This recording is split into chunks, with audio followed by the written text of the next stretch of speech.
रा.चि. ढेरे यांच्या ललितबंध या लेखसंग्रहातून निषादांची देणगी नावाचा लेख. भगवान श्रीकृष्णाने आपल्या विभूतींचे विवरण करताना म्हटले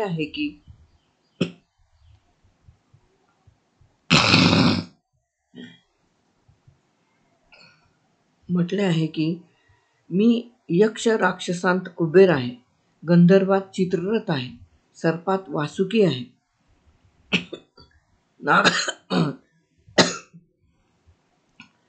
नागांत अनंत आहे आणि दैत्यांत प्रल्हाद आहे.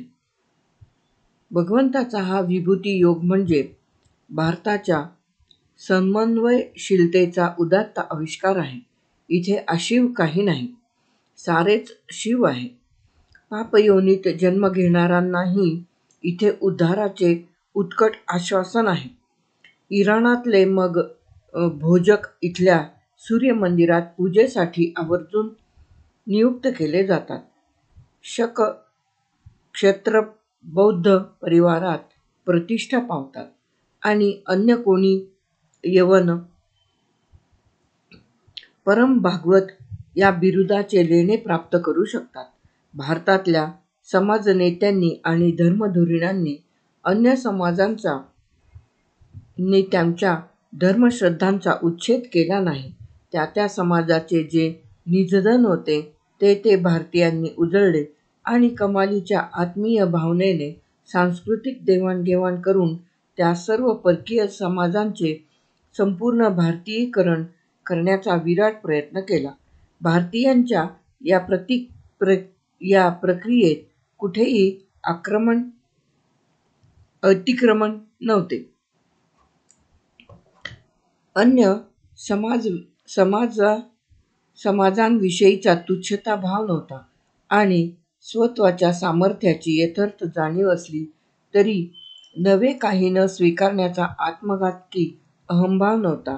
इसवी सनाच्या 8व्या-9व्या शतकापर्यंत ही उदार परंपरा अव्याहतपणे भारतीय जनजीवनाची सर्व वैशिष्ट्ये राखून एकात्मतेची जडण करीत होती. वीणेच्या अनेक तारांतून एकरस मधुर संगीत निर्माण करीत होती. परंतु पुढे हे बदलले. जनजीवनातले प्रवाहीपण अवघडले आणि परस्परांशी संपूर्ण विच्छेद साधलेल्या अनेक डबक्यांत आमचे जीवन सडू लागले. जनांचे पापताप शोषणारी आणि तिरींचे तरुवर पोसणारी उदार विचारांची गतिमान गंगा कुठल्या कुठे गुप्त झाली. अशा अवस्थेत जे घडणे भाग होते ते घडतच राहिले. ज्यांना आपल्यातील सत्वांशाचे भान नाही त्यांना पराभूतांचे प्रदीर्घ जिणे भोगणे भाग पडले. अनुदार आणि असहिष्णू परके आमच्या जीवनाच्या एकेका अंगाचे लचके तोडीत राहिले. आजही तोडीतच आहेत. ईशान्य भारतातील विद्रोहाच्या नित्य नव्या वार्ता वृत्तपत्रात वाचताना हे सारे आठवते आणि मग विषण्णतेने ग्रस्त होऊन जाते. भगवान बुद्धाच्या धर्मसंघातून प्रेरणा घेऊन जगाला शांतीप्रेमाचा महामंत्र देणाऱ्या महात्मा येशूचे अनुयायी इथे अशांतीचे विद्वेषाचे विषवृक्ष वाढवीत असलेले पाहून केव्हा केव्हा आपल्या आत्यंतिक सहिष्णुतेचाच उबग येऊ लागतो. त्या नाग जमातीतल्या सर्पज्ञानी नामक विदुषीने वेदमंत्रांच्या रचनेत वाटा उचलला. उलुपीने धनुर्धर अर्जुनाला मोहित केले आणि नागराज वासुकीच्या बहिणीचा पुत्र महर्षी आस्तिक याने प्रेमजलाने संघर्षाचा आगडंब विझविण्यात यश प्राप्त केले.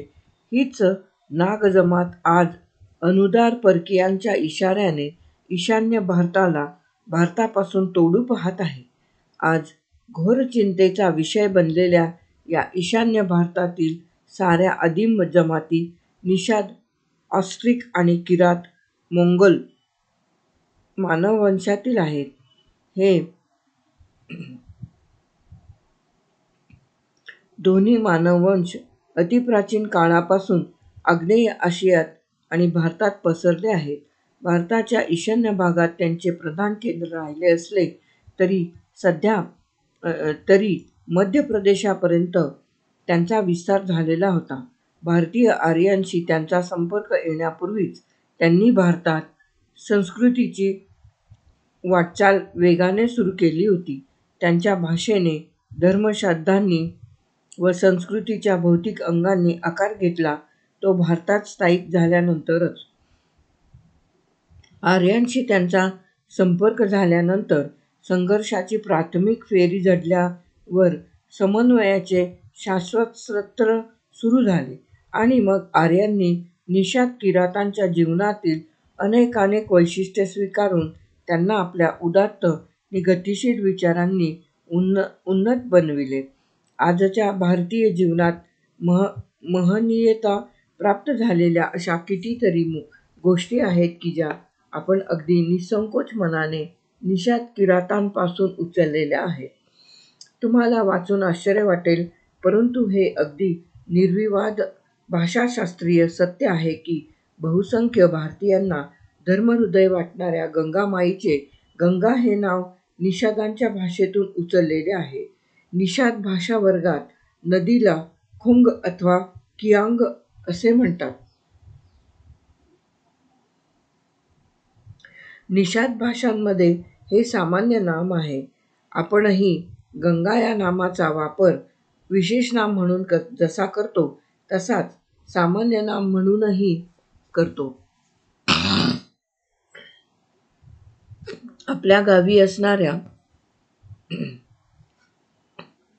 कोणत्याही नदीला गंगा म्हणण्याची आपली प्रथा ही जशी पावित्र्यसूचक आहे, तशीच त्या शब्दाच्या मूलार्थाची स्मृती नकळत जागी ठेवणारी आहे. या निषादांनीच भारतात प्रथम नांगराने जमीन उकरून भातशेती करण्याचे प्रयोग केले. तसेच नारळ, केळी, नागवेल, सुपारी, हळद, वांगी इत्यादी पिकविण्यास प्रारंभ केला. गोधनाशी त्यांचा संबंध नव्हता, परंतु हत्तींना माणसाळविणे आणि कोंबड्या पाळणे हे छंद त्यांना होते. लांगुल, लिंग इत्यादी कृषीशी व प्रजनाशी संबंध अशी परिभाषा संस्कृतात आली ती निषादांच्या संपर्कानेच. या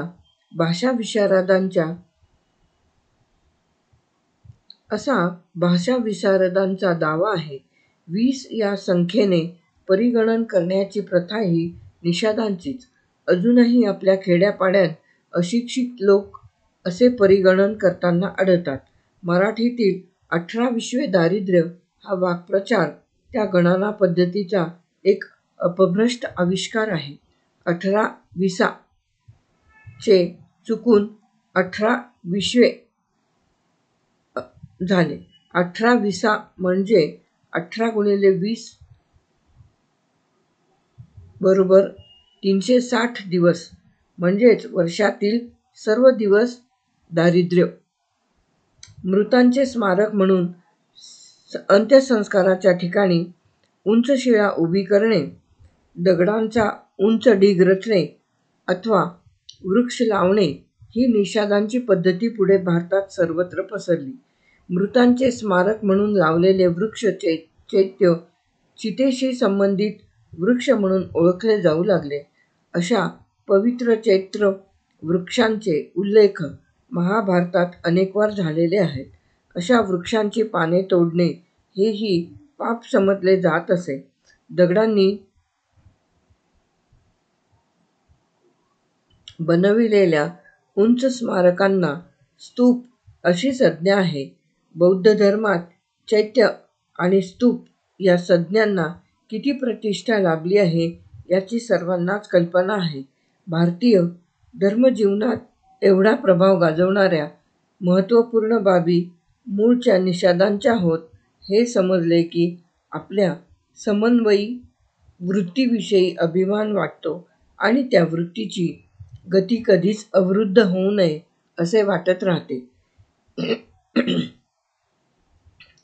भारतीय संस्कृतीच्या घडणीतील निषादांचे योगदान काय याचे उत्तर देताना सुविख्यात भाषाकोविद डॉक्टर सुनीतिकुमार चट्टोपाध्याय म्हणतात, भारताच्या विस्तीर्ण समतल प्रदेशात या दक्षिण देशीय जनांचे अवशेष हिंदू आणि मुसलमान जनतेत विद्यमान आहेत आणि त्यांचे मूळ अंधविश्वास, त्यांच्या गावानगरातील रीतिरिवाज आजही सुरक्षित आहेत. त्यांचे बाह्य स्वरूप मात्र आर्यांतरित झाले आहे. मानववंशशास्त्रज्ञांचे असे मत आहे की भारतात सर्वत्र भारतीय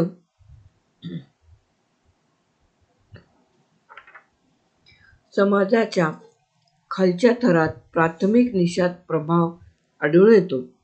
दक्षिण देशीय निषाद जन विभिन्न सांस्कृतिक युगातून नांदत आले आहेत.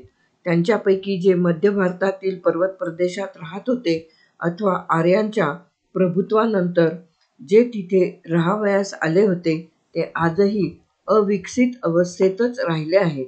प्रथम त्यांचे द्रविडांशी संमिश्रण घडले आणि नंतर आर्यांशी. जेव्हा त्यांनी आर्य भाषेचा सामूहिक रूपात स्वीकार केला तेव्हा स्वाभाविकपणेच त्यांच्या भाषांचे विशेष आर्य भाषेत प्रतिबिंबित होऊ लागले. अशा प्रकारे दक्षिण देशीय बोलींनी आर्य भाषांच्या परिवर्तनाची पृष्ठभूमी तयार केली. आर्य ध्वनितत्व, वाक्यविन्यास आणि वाक्प्रयोग यांवर तर दक्षिण देशीयांचा खोल प्रभाव पडलाच, परंतु याशिवाय ऐहिक संस्कृतीविषयक अनेक बाबीत आर्य हे निषादांचे ऋणी बनले. या सत्याची अनेक परिमाणे विद्यमान आहेत. आर्यांनी निषादांपासून काय घेतले याचा विचार हेतुतःच प्रथम केला. इतरांच्या ठायी घेण्यासारखे काय आहे याचा विचार जो मुक्त औदार्याने करतो आणि जे जे सत्व स्वीकारण्याजोगे वाटेल ते तो निःसंकोचपणे स्वीकारून जीवन समृद्ध करू पाहतो, त्यालाच समावेशक मानव संस्कृतीच्या विकासाचा शिल्पकार बनता येते. भारतीय परंपरेची घडण विशिष्ट कालात आणि विशिष्ट प्रदेशात झाली असली तरी तिला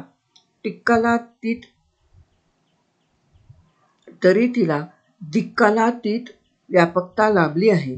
ती तिच्या या अंतरंग विशेषामुळेच.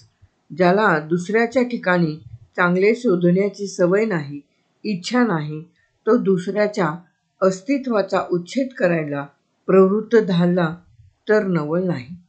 आजच्या नेफा भागातील चुलीकाटा नावाची एक वन्य जमात आपणास रुक्मिणीचे बांधव मानते. चुलीकाटा याचा अर्थ केशकर्तन असा आहे.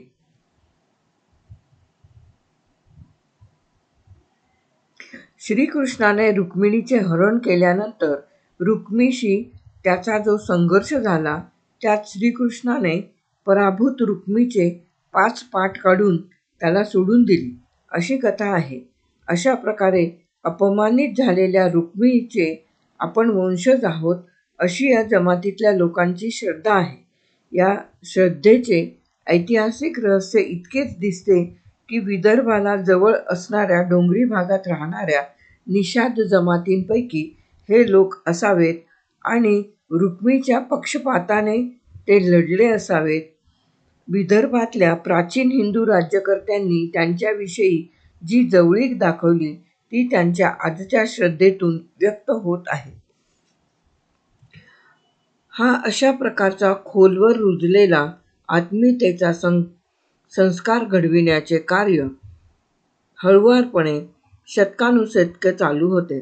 या भागातील निषाद किरात प्रजेवर राज्य करणारा पहिला ज्ञात भारतीय राजा नरक हा होय. त्याला आपण नरकासूर या नावाने ओळखतो. नरक या नावाविषयीची आजची आपली संवेदना विपरीत आहे, परंतु नरक हे नाव जनकाप्रमाणे नरांचे पालन करणारा या अर्थाचे आहे. नरक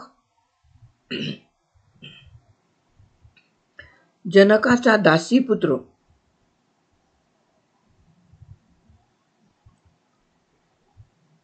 नरक जनकाचा दासीपुत्र.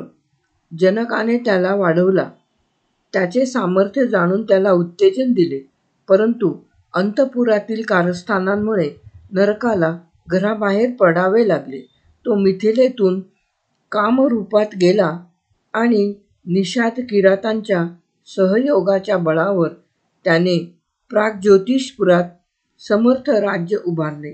कदाचित नरकाची आई स्थानिक जमातीलाही असाल. कदाचित नरकाची आई स्थानिक जमातीतीलही असेल. हा बलाढ्य नरक पुढे उन्मत्त बनल्यामुळे श्रीकृष्णाने त्याच्या सत्यभामेच्या हाताने वध केला आणि त्याच्या बंदीतील स्त्रियांना मुक्त केले. या नरकाच्या वंशातला भगदत्त नामक राजा महाभारतात उल्लेखिलेला आहे.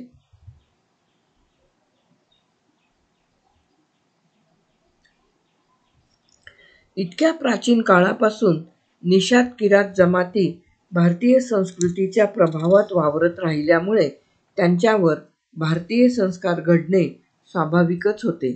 तुलनेने असंस्कृत असलेल्या या जमातींचे संस्कृतीकरण घडण्याची प्रक्रिया एकसारखी चालूच होती. या जमाती ज्या भागात राहतात त्या भागाची अधिष्ठात्री देवता कामाख्या, त्या प्रदेशाचे नाव कामरूप आणि त्या प्रदेशातील प्रमुख नगर प्राग्ज्योतिषपूर म्हणजे आजचे गौहाटी, ही तीनही नावे आपल्याला संस्कृत असल्याचे दिसते. परंतु ही नावे मूळची नसून मूळच्या निषादभाषीय नावांचे ध्वनिसाम्याने घडविलेले संस्कृतीकरण आहे. हे आपणास कळल्यावर आपली भारतीयीकरणाची प्रक्रिया कशी होती हे समजून येईल. कामाख्या ही नीलाचलावर नांदणारी देवी. एक शक्तिपीठ म्हणून या स्थानाचे महिमान गाजते आहे. दक्ष यज्ञात दग्ध झालेल्या सतीची योनी इथे गळून पडली, अशी या स्थानामागची पुराणकथा आहे. कामाख्या या संस्कृत नावाचा अर्थ कामा अशी जिची आख्या आहे ती असा होतो. म्हणजे देवीचे मूळ नाव कामादेवी. इथे कामपूर्तीच्या इच्छेने शिवाशी गुप्त मिलन साधते, असे या नावाचे पौराणिक स्पष्टीकरण आहे. परंतु हे नाव कामोई या निषादभाषीय शब्दापासून साधलेले असून त्याचा अर्थ स्मशानाची अधिष्ठात्री देवता असा आहे. निषादांना ही देवता पुनःसृष्टीची प्रेरणा देणारी आहे. त्याचमुळे दक्ष यज्ञातील दग्ध सतीच्या योनीचे प्रतीक म्हणून तिला भारतीयांनी मानले आणि पुनःसृष्टीसाठी शिवाशी तिचा पुनःसंबंध कल्पिला. कामरूप या प्रदेश नामाचे रहस्यही असेच आहे. या नावाचा काम आणि रूप या संस्कृत शब्दांशी मूलतः काहीही संबंध नाही. कामरू हा निषादांचा देव. तो आसामच्या असम भूमीतील टेकडीवर नांदतो. निषादांच्या भाषेत टेकडीला पौ असा शब्द आहे. कामरू टेकडी ती कामरूपौ. या कामरूपौ नावाचे कामरूप हे संस्कृतीकरण घडले आणि मग शिवाने भस्मसात केलेल्या कामाला म्हणजे मदनाला इथे पुनःरूप लाभले, म्हणून या प्रदेशाला कामरूप म्हणतात, असे नवे स्पष्टीकरण रूढ झाले. कामरूपाची पुरातन राजधानी प्राग्ज्योतिषपूर, पूर्वेकडील ताऱ्याचा प्रदेश हा त्या संस्कृत नावाचा अर्थ. परंतु कामा आणि कामरूप या नावांप्रमाणेच याही नावाचे मूळ निषाद भाषेतच आहे. पगर ज्योतिष, विस्तृत उंच टेकड्या या निषाद भाषेतील सामासिक शब्दाचे ध्वनी साम्याने घडविलेले संस्कृतीकरण म्हणजे प्रागज्योतिष. मूळ शब्दाचा अर्थ या प्रदेशाच्या भौगोलिक स्थितीशी पूर्णांशाने जुळणारा आहे. निषाद किरातांच्या भारतीयीकरणावर प्रकाश टाकणाऱ्या अशा अनेक बाबी आहेत. अशा प्रकारचे आणखी एक उदाहरण देण्याचा मोह आवरत नाही. धर्म ठाकूर हा बंगालमध्ये आणि त्याच्या जवळच्या प्रदेशात अत्यंत श्रद्धेचा विषय असलेला एक लोकदेव. त्याच्यासाठी बंगालीत शून्य पुराण हा पुराण ग्रंथ आणि धर्ममंगल नावाची अनेक काव्ये रचली गेली. कासव हे या देवाचे प्रतीक.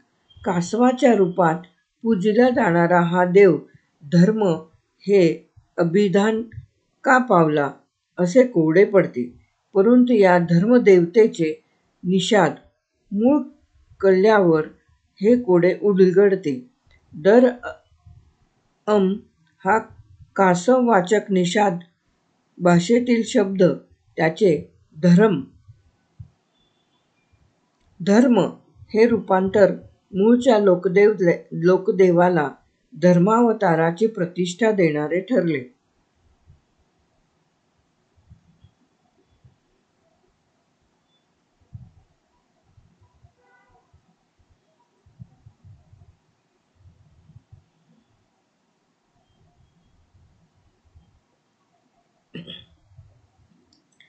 आपल्या या समन्वयशील परंपरेचा वारसा आजच्या भारतीय समाजनेत्यांनी आणि धर्मधुरीणांनी पुन्हा जागवला पाहिजे.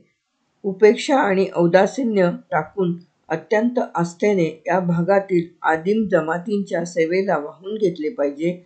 त्यांच्या ठायी असलेले सुप्त भारतीय संस्कार आत्मीयतेच्या वातावरणात जागे केले पाहिजेत आणि त्यांना विद्रोही शक्तींच्या दुर्मंत्रापासून वाचवण्याचा आटापिटा केला पाहिजे.